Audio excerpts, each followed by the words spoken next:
That's good. Thanks so much. Thanks, you. Laura, and of course, Stimulate Dance and all the people doing performance, and to Nicole for helping to hang my art in the biennial. I really appreciate that.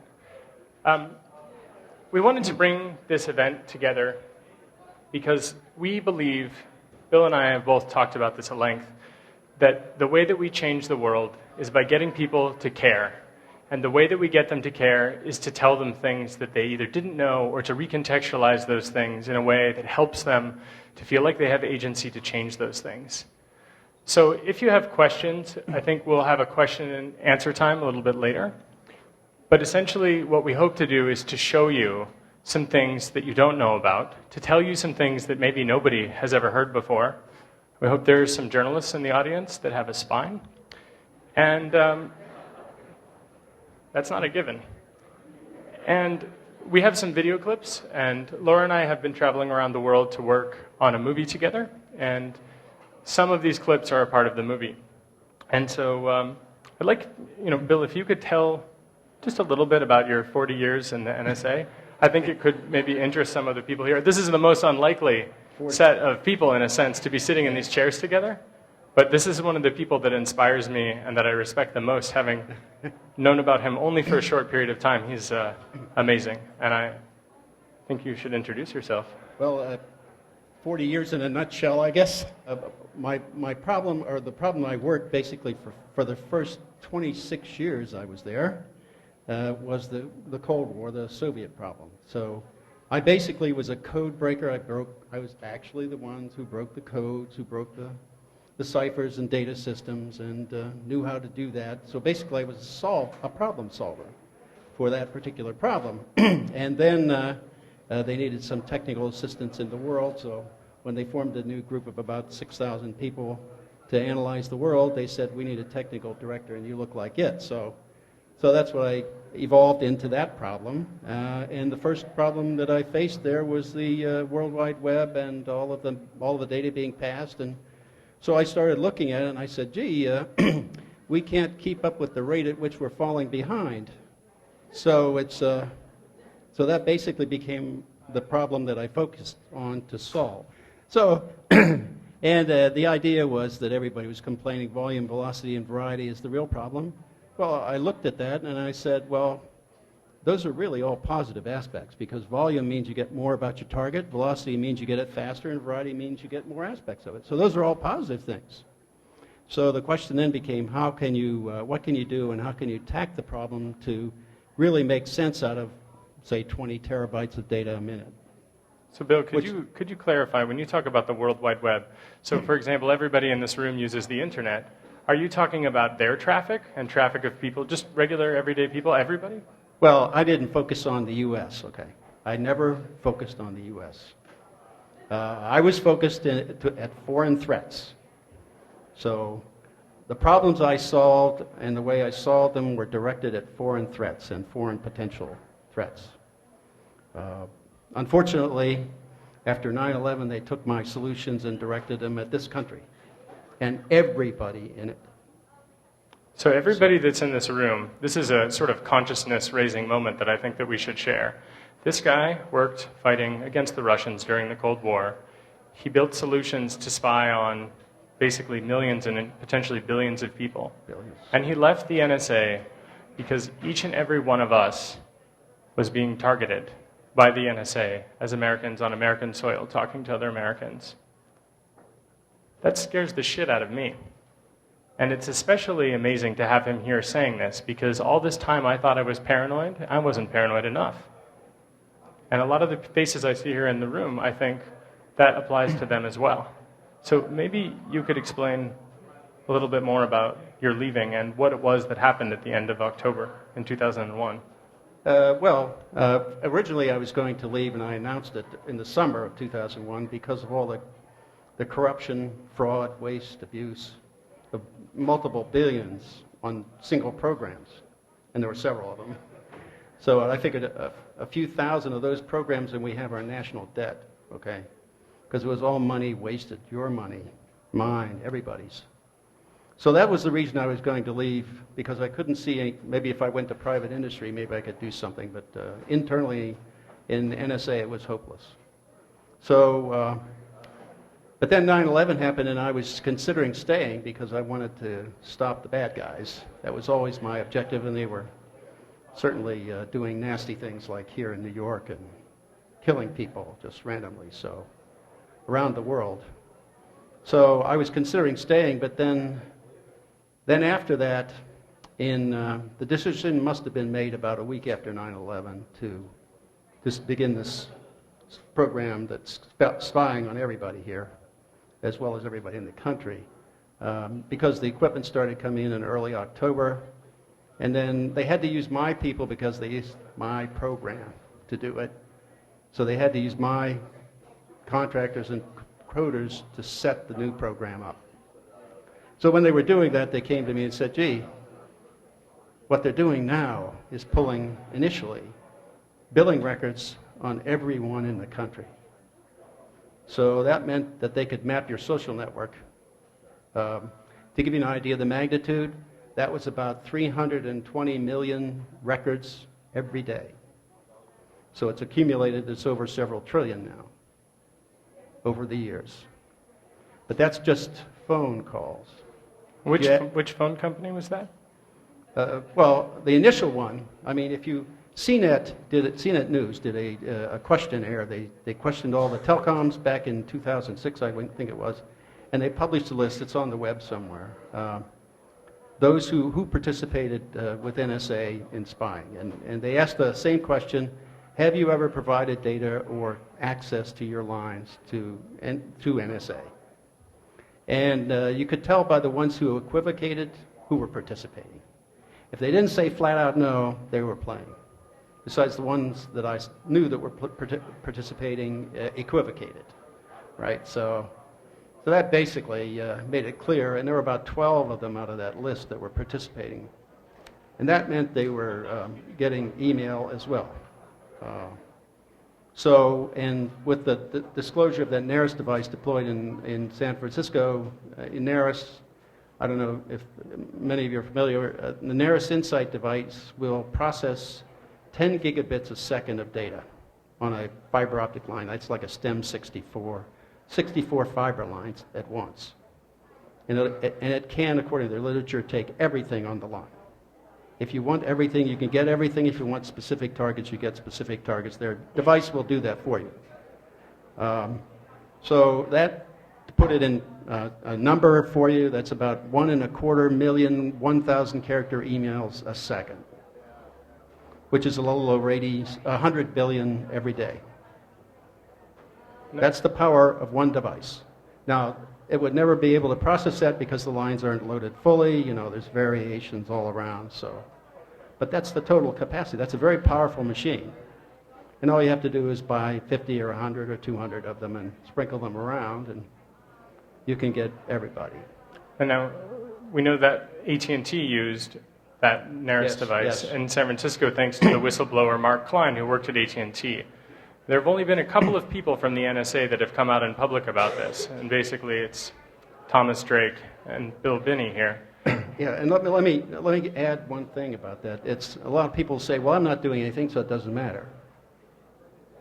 Well, you may not be doing anything now, but you can't say anything contrary to the administrative position because you may become a target. And if you do that and you become a target, they've already assembled all this back data on you, and now they could start looking for some way to charge you with some kind of criminal act or harass you in some way, like at the border, or internally here, they can harass you through businesses, things like that. All that is that's a real danger when government assembles that kind of knowledge about its citizenry. I mean, from my background, the KGB, the Stasi, the SS, and the Gestapo, they could never have dreamt of having such an ability to monitor the population. That's the real threat. Can you imagine that a guy from the NSA is actually saying that all of their enemies before put together is essentially less than what they have built to deploy on all of us?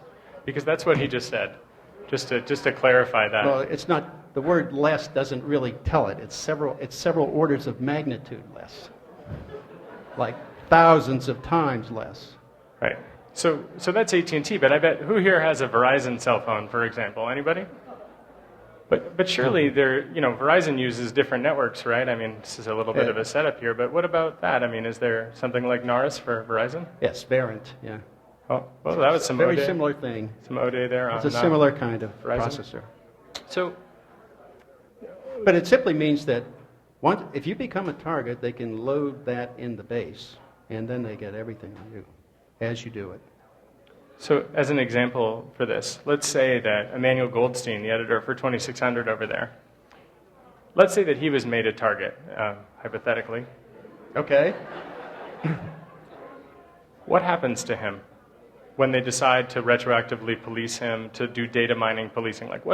Let's say that he's never done anything wrong in his life, and is a clean skater. I mean, is he going to be okay? I have a concrete case, and that's my case. They attempted to indict me 3 different times with false charges. The difference was that I found exculpatory evidence that they also had, and so I called Tom Drake because I knew his line was tapped, and I told him, here's all the exculpatory data, and by the way, I was really talking to the FBI guy, okay, because obviously they didn't know how to find the data, so I said, you go into the file, click on it, click down to properties, go look in the file, you'll see the date and time it was filed. And by the way, that's when we had our meeting at the Turf Valley Club. And and I said to Tom, because I'm really talking to the FBI, right? I said, well, this is all evidence of malicious prosecution, and you need to tell your lawyer. Well, that's the last time we heard it.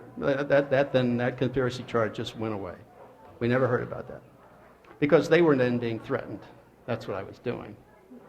Okay. And can you talk about when the FBI raided your home and what that experience was like when you became a person who was once inside and instantaneously you were outside?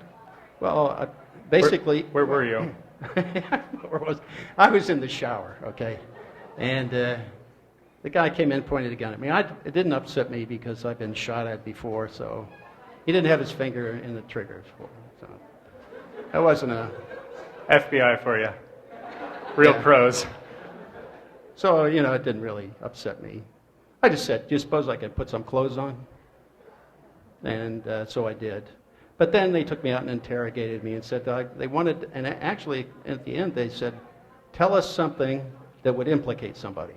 Well, they were after Tom and Diane Rourke, who was the HPSI oversight staffer on the committee downtown of the NSA account, because they didn't like her. Okay, and they didn't like Tom.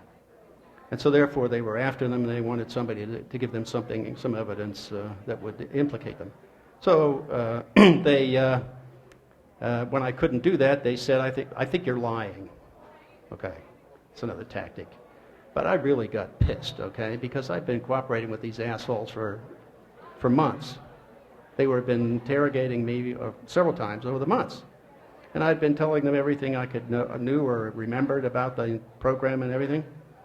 And so then I said, okay, you want to know you want me to implicate somebody? Okay, I'll implicate them. George Bush, Cheney, Hayden, and Tenet were the center figures who conspired to subvert the Constitution and the constitutional process, and here's how they did it. And I spelled out Stellar Wind, and I told them, all those agents on my back porch, how the program worked, what data they got, who they got it from, and what they were doing, and how they avoided the courts by calling it a covert program, limiting insight by Congress, making them impotent. Not that they weren't already, so they were subverting the entire constitutional process. So I thought they should know about that crime. And the guy who was running the operation, the special agent, he was already cleared for that program. Now, you would think that he would know that was unconstitutional, wouldn't you? And you'd also think that he would stand up for the oath of office that he took, which was to defend the Constitution, not the administration. But it was all a cover-up. The DOJ was covering up. Gonzales covered up. They all did. It's all a cover-up. Speaking of cover-up, we thought we'd like to show you something about how Congress is covering this up. We have a little video for you, which Laura's going to play, number 1. So we're talking about the Patriot Act. Wyden. Madam Chair, thank you for your courtesy. I'm going to be very, very brief. Director Clapper, as you know, the Supreme Court ruled last week that it was unconstitutional for federal agents to attach a GPS tracking device to an individual's car and monitor their movements 24/7 without a warrant. Because the chair is being very gracious, I want to just do this briefly. Can you tell me, as of now, what you believe this means for the intelligence community, number one? And two, would you be willing to commit this morning to giving me an unclassified response with respect to what you believe the law authorizes? This goes to the point that you and I have talked, sir, about in the past. The question of secret law, as you know, I strongly feel that laws and their interpretations must be public. And then, of course, the important work that all of you're doing, we very often have to keep that classified in order to protect secrets and the well-being of your capable staff. So just two parts. One, what you think the law means as of now, and will you commit to giving me an unclassified answer on the point of what you believe the law actually authorizes? Sir, the judgment rendered was, of course, as you stated, was in a law enforcement context. We are now examining, and the lawyers are, what are the potential implications for intelligence, foreign or domestic. So that reading is of great interest to us, and I'm sure we can share it with you. Bob, would you want to add anything? One more point I need to make, though. In all of this, we have and will continue to abide by the Fourth Amendment. Okay. So, guys, anybody buying that? Anybody notice that he was willing to, not on camera, have a conversation with Wyden? Did you notice this sort of special thing there where he gets special access and he'll get one version of it, and he differentiates the intelligence community from law enforcement? But you'll note, by the way, the FBI is both part of the intelligence community and law enforcement, which is a really interesting problem when you consider things like COINTELPRO, which is the counterintelligence program where the FBI tried to get Martin Luther King to commit suicide and things like that. Little minor things, which were only uncovered through document leaking, actually. So when he's talking about secret law, it's not actually some theoretical thing. This is a real thing. And so I was hoping, Bill, that you could talk a little bit about secret law and what Section 215 of the Patriot Act might mean. It means that all data in the possession of commercial entities is free game. You guys get that? No Fourth Amendment outside of your house. Well, and you can take Director Mueller's word for it. If you look at his testimony to the Senate Judiciary Committee on the 30th of March of 2011, he said, when asked how would you prevent a future Fort Hood, that is an internal U.S. citizen committing a terrorist act. And he said, well, I don't think he understood what he was saying, but he's one of my better sources. He said, we got together with the DOD, and we created this technology database. Now, this is the FBI speaking. They do internal stuff, law enforcement and stuff inside this country. And he said, we have this technology base with the DOD where we can make one query and get all past and all future emails on any given one we want. Now that tells you they have all this stored. That's why they need, the Utah storage facility, because they're getting overflow, and they have to plan for the future. So they needed growth, okay, for storage.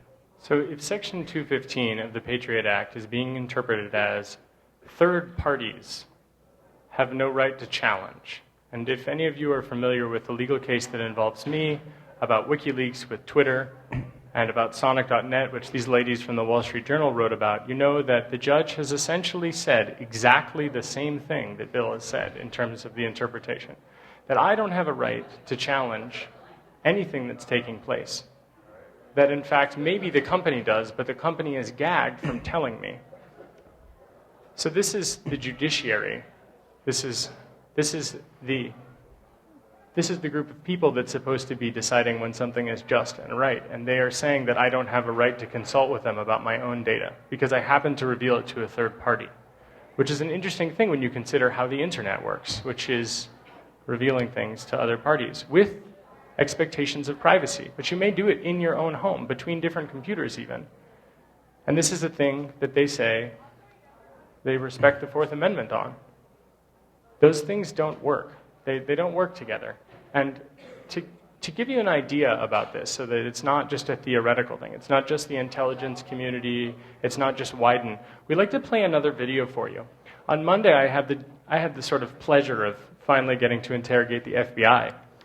And usually I'm on the other side of the table, and they're not very friendly with me, so I didn't pull any punches either. So this video is the General Counsel, Assistant Deputy General Counsel of the FBI at an Open Society Institute meeting. And I asked her a bunch of questions, and the audio is online, but this particular clip is particularly interesting because of how arrogant the FBI is with regard to oversight when you consider that they're supposedly both law enforcement and the intelligence community. Are you including national security letters in your comment about believing that there is judicial oversight with the FBI's actions? National security letters, administrative subpoenas have the ability to have judicial oversight, yes. How many of those actually do have judicial oversight in percentage? What do you mean by that? How many have? Every time you get a national security letter, you have to go to a judge? Or? No. As you well know, national security letters, just like administrative subpoenas, you don't have to go to a judge. The statute does allow for the person on whom those are served to seek judicial review. And people have done so. And in the case of the third parties, such as, say, the 2703D orders that were served on my, according to the Wall Street Journal, my Gmail account, my Twitter account, and my internet service provider account, the third parties were prohibited from telling me about it. So how am I supposed to go to a judge if the third party is gagged from telling me that I'm targeted by you? There are times when we have to have those things in place. So at some point, obviously you became aware, so at some point the person does become aware. But yes, the statute does allow us to do that. The statute allows us. So I'd just like to take a moment. He should have asked, does the statute allow us to become a Weimar Republic? That's not very He nice should to have the asked Weimar Republic. Yeah. He said that before. So an interesting thing you might note there is I think the FBI just broke the law and revealed that there's a national security letter about me. If you listen to the way that she framed it. And if that is the case, I hope someone here will work towards pressing charges against her for illegally disclosing information about national security letters. Nick Merrill, for example, was threatened with serious jail time for revealing national security letters. And while I would be willing to go to jail to reveal that, I think that since she really cares about law and order, she should face up to it. And an interesting thing is I also asked her about whether or not she felt that legal and illegal were the same as right and wrong, and she declined to answer. So do you feel like that's in line with your thoughts on the interpretation of the Patriot Act and Section 215? Well, yeah, I mean, there are no protections for anybody. We have no Fourth Amendment. That's fundamentally what all those things they've been doing have amounted to. They're trying to circumvent the Constitution by passing these laws, making secret interpretations and so on, and assembling justification for what they've been doing for a decade. So now we're going to get dark. And I think that it's important to say that the reason we came together, again, was to try to convince you that it's still worth doing something about it, right? So everybody packing their bags for Europe, don't worry, it's not better. Right? Everybody that leaves, they're going somewhere else, and there's problems there too. New Zealand is good. So I recommend the Fluffy at the airport. So it's crazy, right? Because in theory, recording all the internet traffic in America would be an impossible job. Although half the people in this room, I think if they sat down, they could work out the numbers and they could make it a reality, probably by themselves, and with a little bit of money. And they've got how much money? What's the budget for their data center in Utah? It's over $2 billion. But, we're only talking about email and phone traffic just alone, about 20 trillion transactions since the 2001. That's all. Okay, so it's nothing. So when people say we don't need to worry about surveillance, or when they talk about, well, there's no censorship here, and it's a problem in Over-Theristan, but not here. It's important to remember that Over-Theristan is actually here. We let it come here. In fact, the kind of traffic analysis that's happening here makes the Iranian stuff look like child's play. Because what they do is they interfere, and you notice them. And then maybe you change your behavior. What about here? Do you think that people are able to protect themselves and that they are proactively doing so? No, I mean, even if you lawyer up like we did, and you win, you still lose. It doesn't matter. You know, they have all the money. They'll tax you more, take the money, and attack you. So they've got all the resources. So once they attack you, you have to lawyer up to defend yourself and so on. It costs you money. And even if you go to court and win, you can't sue them back to get the money back. So you lose. So where would you store a thing like that? Well, to put this in perspective, there's a fellow here who's an incredible writer. His name is James Bamford. If you could stand up and just sort of wave with the Queen's hand. And he's been writing about the NSA now longer than I've been alive. And one of the things that you'll note in the histories that he writes about, what's, I think, probably the most interesting, is that in the beginning, these things were secret, and they knew that they were illegal, and they did them anyway because they thought it was a trade-off that was worthwhile. And over time, we've gotten to the point where the video that we're about to show you is how brazen they have become. So in addition to pulling state secrets in NSA v. Jewel and talking about these things in court and saying that it didn't happen, and yet having NSA people interrogate people at the airport, for example, which has happened to people I know, they have decided to start building above ground. And this is a building above ground where all that data that he's talking about, this is where it's going to go. Just the overflow, though.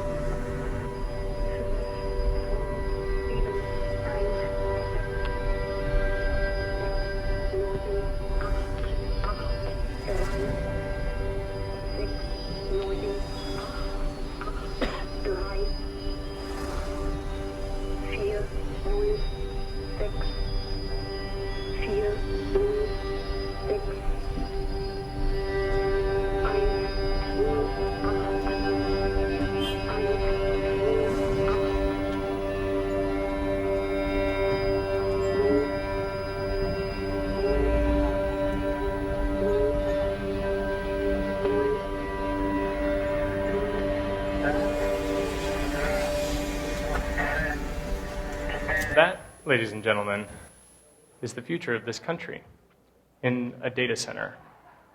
That is the data that they are capturing. That's the overflow. For all the other places, when they fill up, they're going to send it there for processing and analysis. For cryptanalysis and other things, they'll probably query it remotely, is what it sounds like.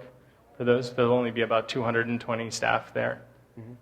This is so brazen to build that above ground. It's kind of an unbelievable change, and it sort of, in a sense, shows the shift in American society. It shows that the intelligence community actually has a sizable representation. When we talk about democracy, one of the things we think about is that when we elect a leader, they have some kind of agency to change things.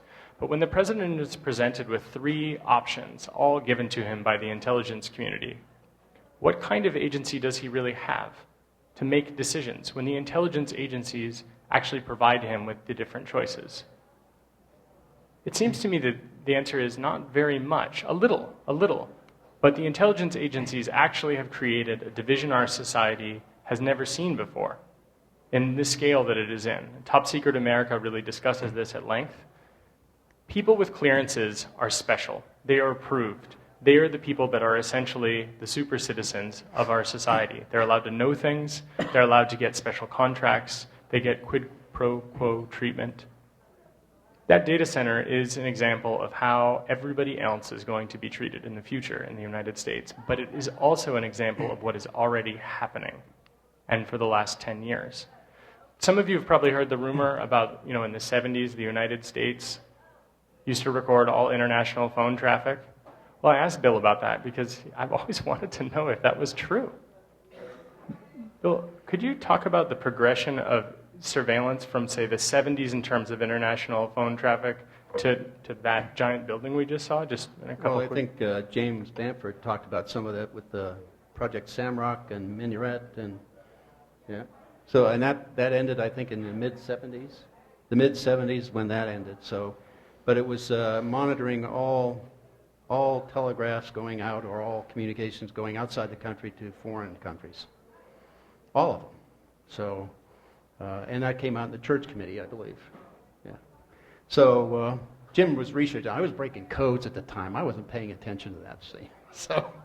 So I have to depend on him for the history of that. But so he's better to talk about that particular aspect. But I wanted to describe to you what it means to have all this kind of information and how it can be correlated and used to target virtually everybody at one time. So you see the danger that's present. The stage is set for this danger to occur. Now they're not competent to do it right now, so we probably have another 5 to 10 years before they get to this. But and I'll never tell them how to do it. But if you take, for example, I classify how to do this as no government.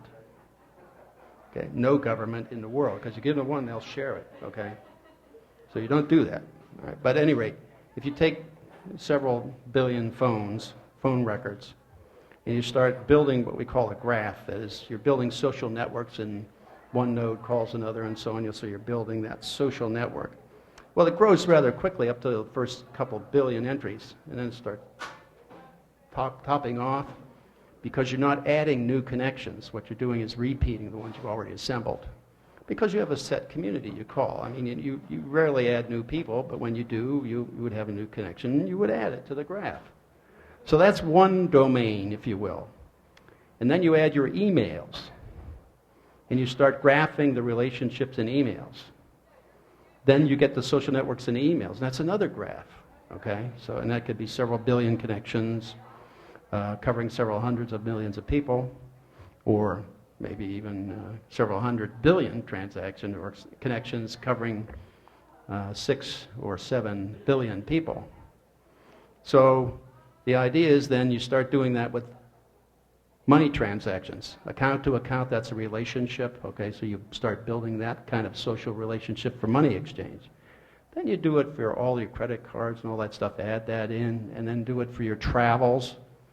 And then the point is, now you've assembled the information, now you need to map it across all the graphs. So you line the graphs up, basically, one behind the other, and you want to look through the third dimension, graph to assemble all the information about any given individual in the graph. That's hundreds of millions of people in the graph, okay?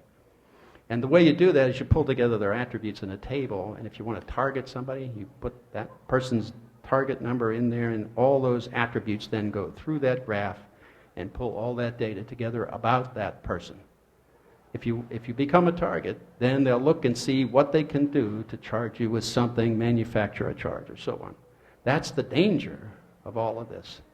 And plus, if you start automating, which they're not capable of, if you saw the latest big data initiative that came out of the White House, they're talking about in the DoD, we need to have the development of automated systems that would go through large databases and create knowledge out of those databases. What they're really talking about is automating the analysis, which is automating how you pick targets and communities of interest and profiles and activities of interest out of these graphs, and they're mapping graph to graph. That's how you do this. And and everybody's in it. But eventually, if you automate it, you can watch everybody all the time in all the graphs. So that's the danger. Can you describe what cast iron means to this audience? What does it mean to be a target? Well, if you're a target, cast iron means everything you do is automatically forwarded. Everything. So if you have a secret interpretation of Section 215 of the Patriot Act, that means basically everything you do with anybody is fair game. And you have a system like this. Let's say that, hypothetically, I've noticed that my bank account was closed, which actually happened, and I haven't talked about that in public. A bank account that's associated with my work was closed for unknown reasons, and we actually eventually had to change banks for me. And let's say we learned about some other things, maybe even an NSL on Monday from the FBI inadvertently. Would you say that might qualify me or for cast iron with these guys? That may be properties of you already being cast iron, yeah. Right, so I mean, that means you're on the target list. That means they take all your attributes and put them in the selection routines, and anything that hits those attributes comes. Well, that sounds crazy, right? Because I'm an American citizen, and we've got another video about this, because I think that it's important to appeal to authority almost all the time when I want an answer for something. For those of you that know me, you know that I'm completely joking when I say that. Does the NSA routinely intercept American citizens' emails? No. Does the NSA intercept Americans' cell phone conversations? No. Google searches? No. Text messages? No. Amazon.com orders? No. Bank records? No. What judicial consent is required for NSA to intercept communications and information involving American citizens? Within the United States, that would be the FBI lead. If it was a foreign actor in the United States, the FBI would still have the lead and could work that with NSA or other intelligence agencies as authorized. But to conduct that kind of collection in the United States, it would have to go through a court order, and the court would have to authorize it. We are not authorized to do it, nor do we do it. One of the things they skipped was he said there in that interview that we don't have the capacity to do it inside this country, which is kind of contradictory, saying, well, we can do it if they have a warrant. Plus, it flies in the face of the San Francisco NARIS device that's been documented in the courts.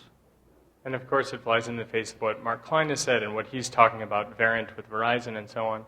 And I have a little surprise for the audience here. And there's a man in a very patriotic-looking anonymous mask back there, in the spirit of the American pamphleteers, anonymous pamphleteers of the American Revolution.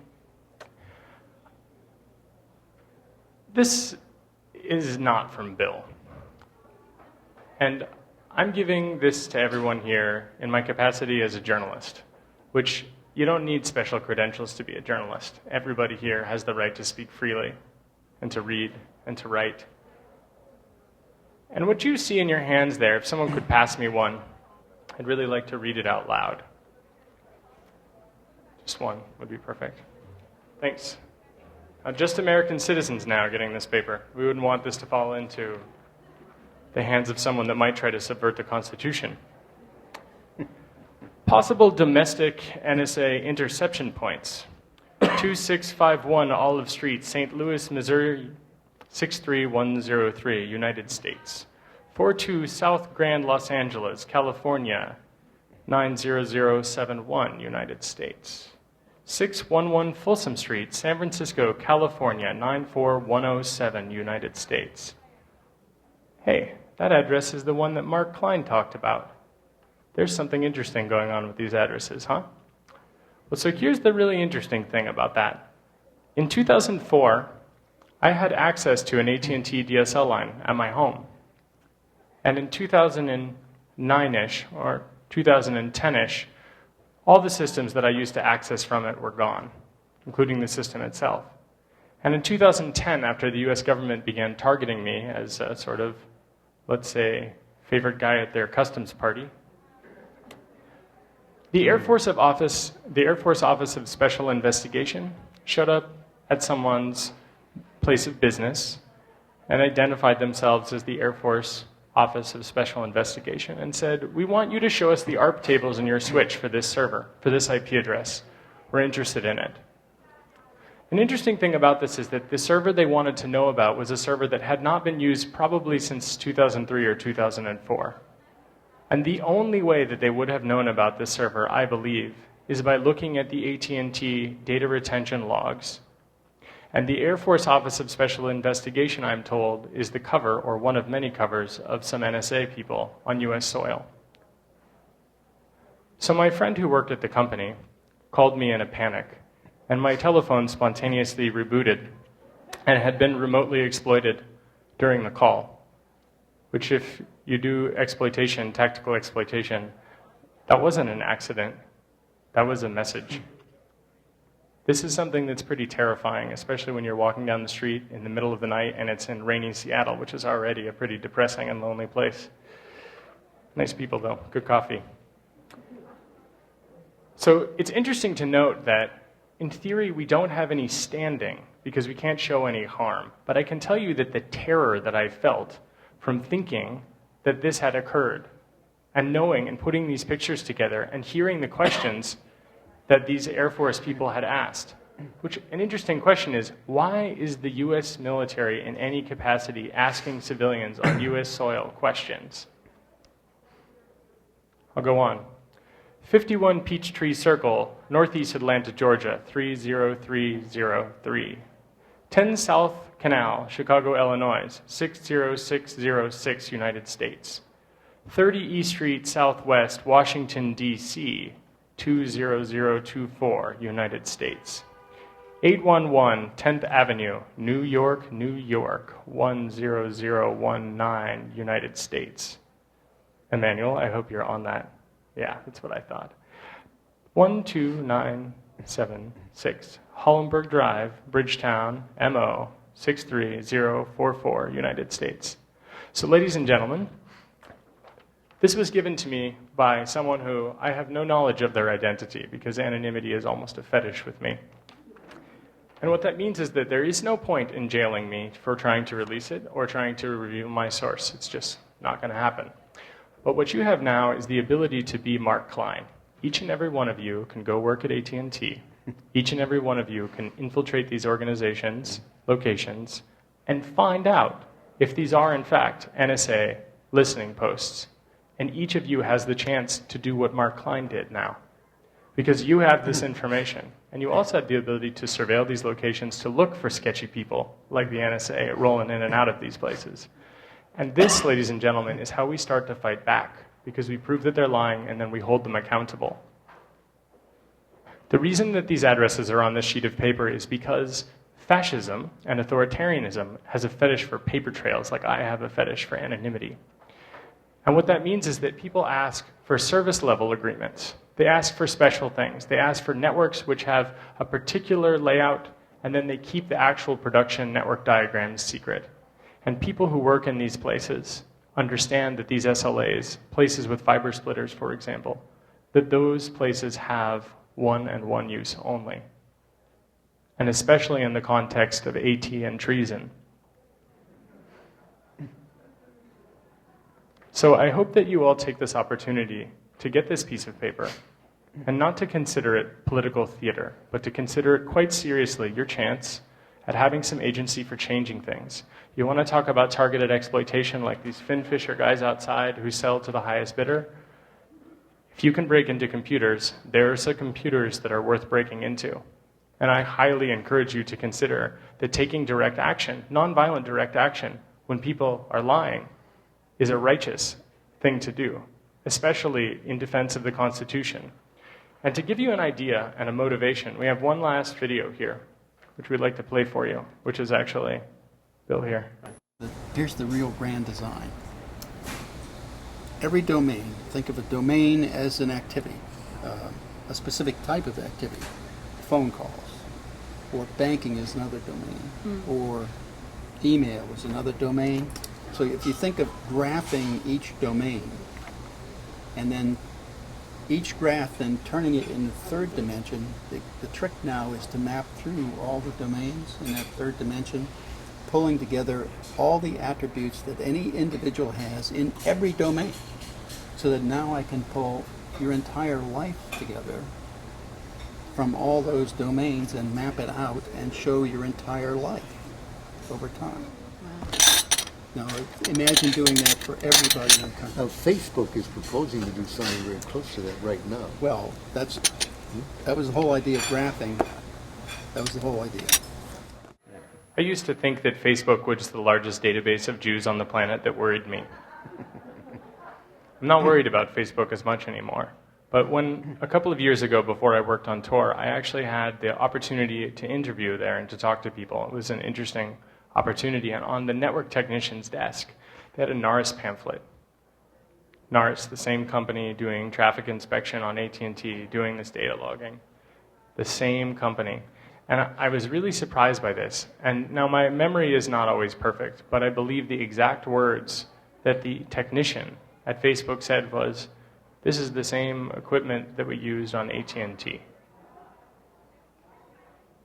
So think about Facebook and recontextualize it instead as Stasi book, and you were reporting on your friends. And even though it helps you to get laid, and it does, I hear. I don't have a Facebook account anymore. But even though it helps you with that, there is a cost which we have to think about, which is not an obvious cost, which is that when we build these systems, for every person like Bill, how many people still work at the NSA? I don't know, probably about 40,000, something like that. That's some pretty scary stuff, right? 40,000 people working on these problems. They're going to come up with good solutions. So the question is, why do we make it easier for them? Why don't we make it harder for them? What can we do about this? So there are some people here in the audience which I didn't tell I was going to do this to, but I think it's important to do it anyway. And if they stand up, great. But Roger, if you could stand up. Roger is one of the people that invented Tor.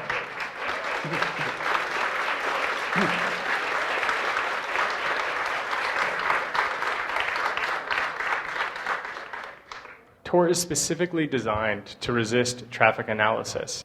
If every single person in this room went home and started a Tor node, went home and started using it, you would start a process that the FBI calls going dark.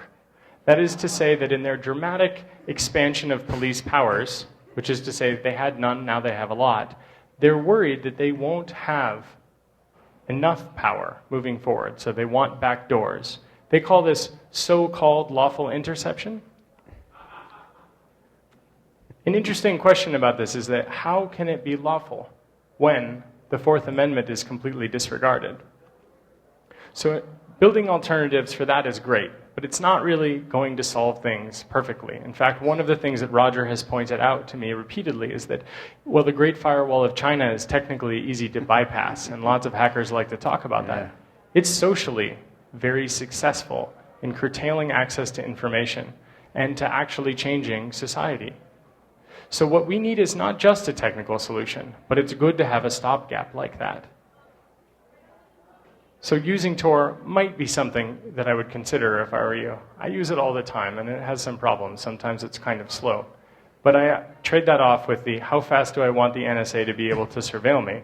And I think that's a reasonable one. Although I think for me, hope is probably lost. But for other people, I think it's not. And specifically because if each and every person here writes and tries to get Congress, reaches out to people that they know in the White House, tries to stop what is happening now, investigates those NSA sites that we have just discussed, that's another kind of alternative building that everybody here is capable of doing.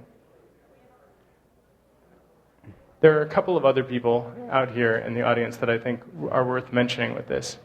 Gustav, for example, is working at Access, and what he's working on is trying to make it so that everybody around the world has access to anonymity networks so that they can speak freely and can read without fear of essentially retribution of this particular type.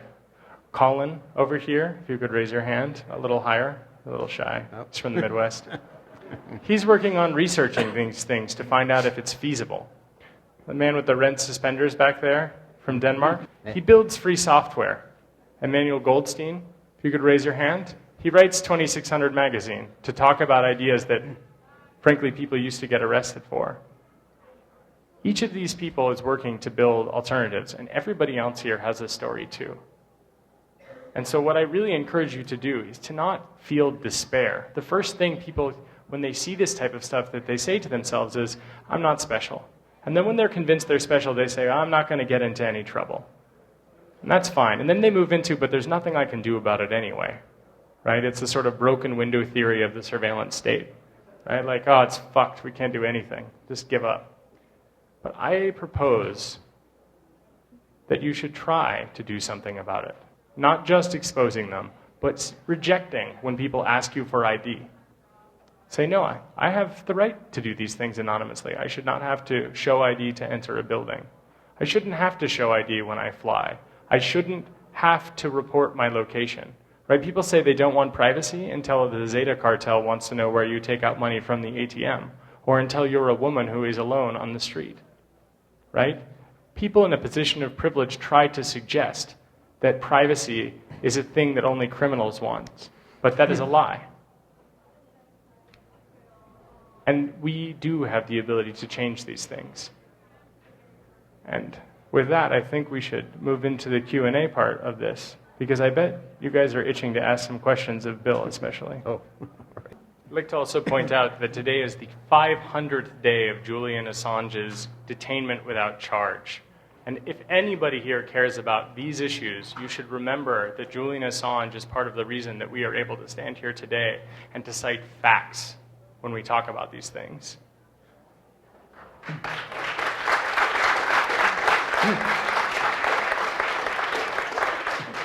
Thank you. This was really quite impressive. I'm wondering, over the years, if you could give some examples of, say, the most egregious use of this technology in persecuting people, you know, as it's changed from the 70s on. And it doesn't have to be with names, but specific examples of how it's been used.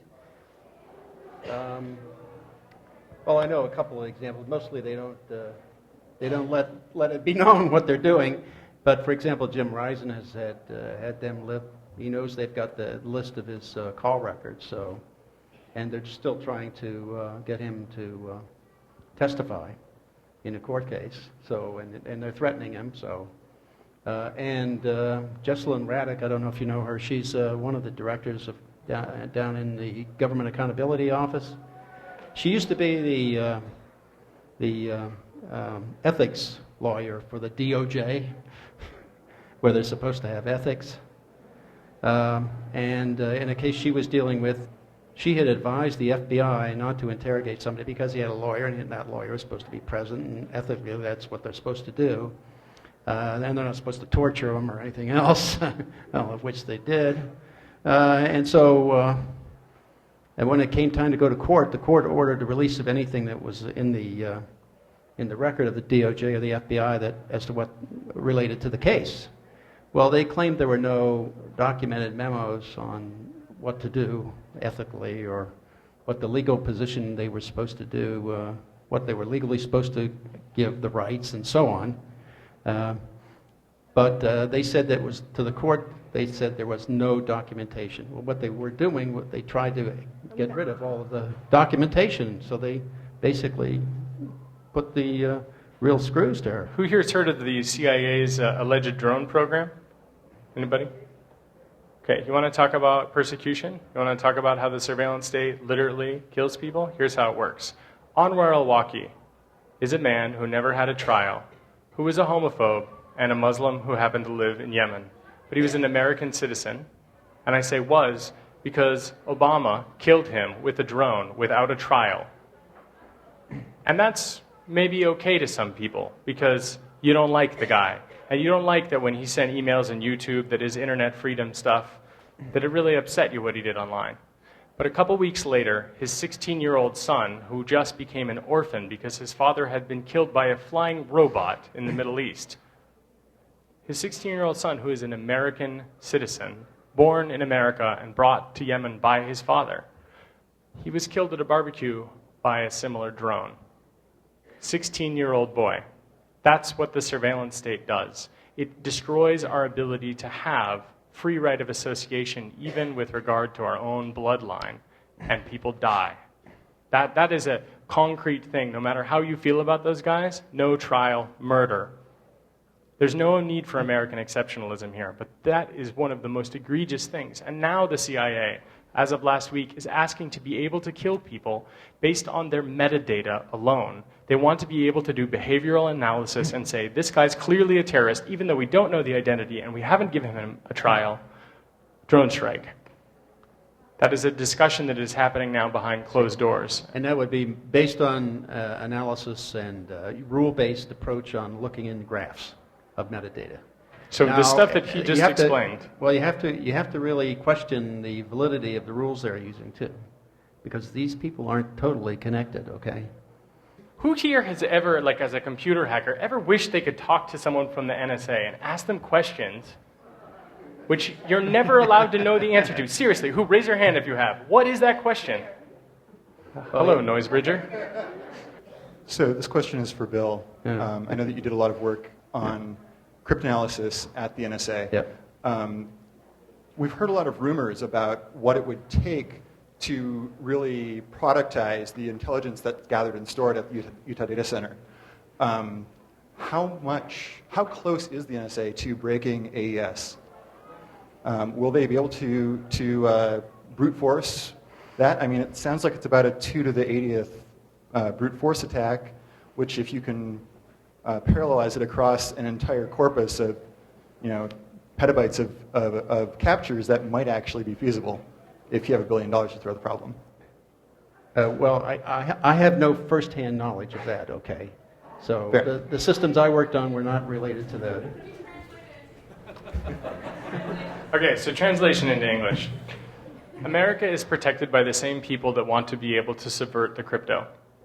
So they put codes out in public and they standardize them. AES is the American Encryption Standard. And what he's saying is, in the public literature, we now know that it's not as strong as it's claimed. No. And this is something that he's saying, it may be weak enough to practically be broken by the NSA. So the question is, Bill, do you trust any of the available crypto in public All right. against the NSA? That's a different question. Right, Okay. but specifically AES. No, I don't think there's any. If they want to focus on it, I don't think you have a chance. That's pretty fucking depressing. If they can't find the key or break it, they'll come across the net and get it. Right, so this is actually, to call out somebody else here. Alex, could you raise your hand? Yeah, you. Yeah, okay.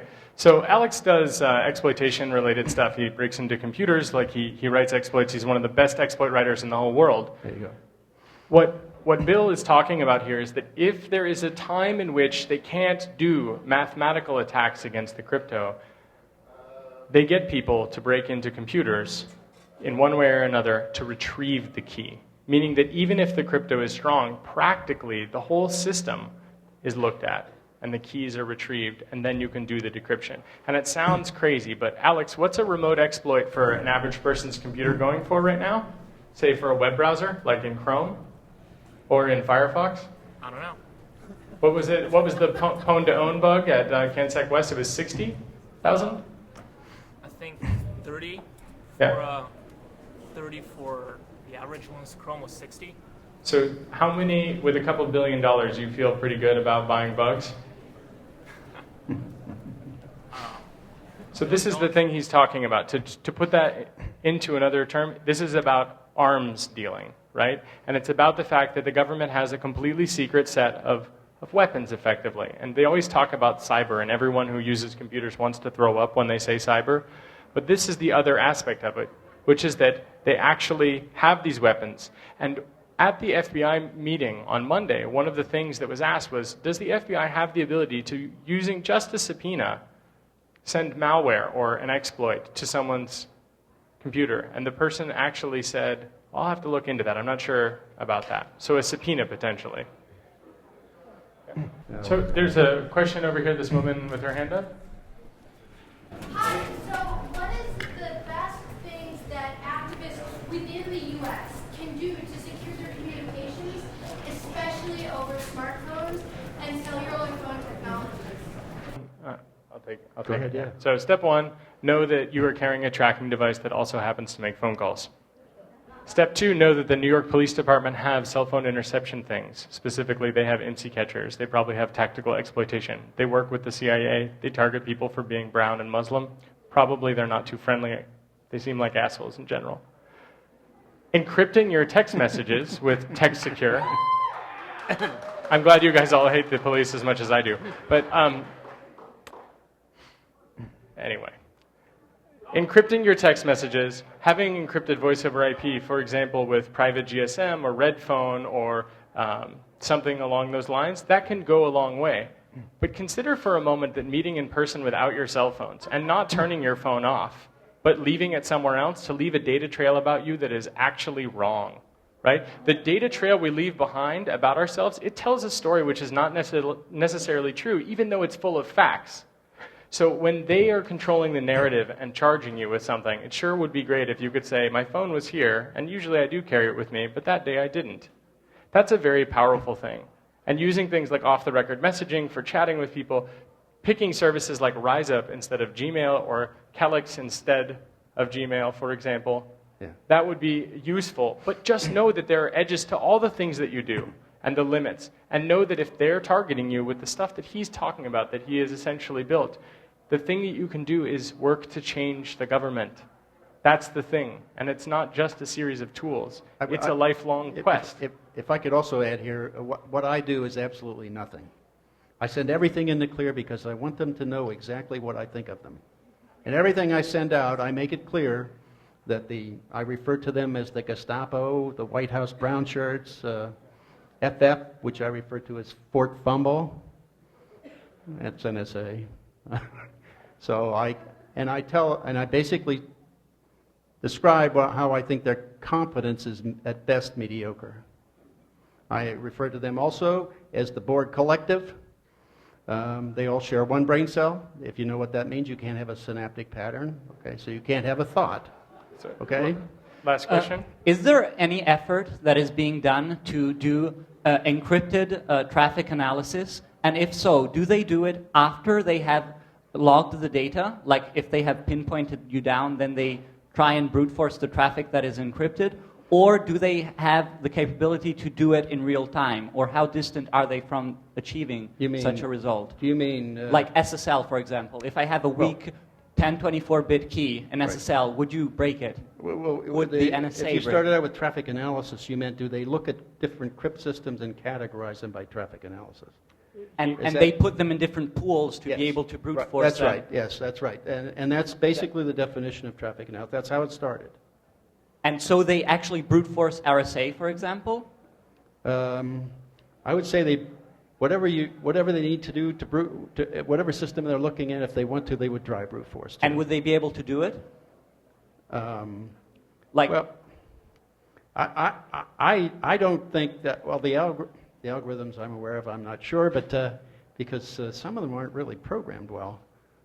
So that's why I was talking mediocre, you know. So they would break the actual implementation rather than the algorithm itself. Probably. Yeah. I see. Thank you. I mean, if I'm guessing, okay.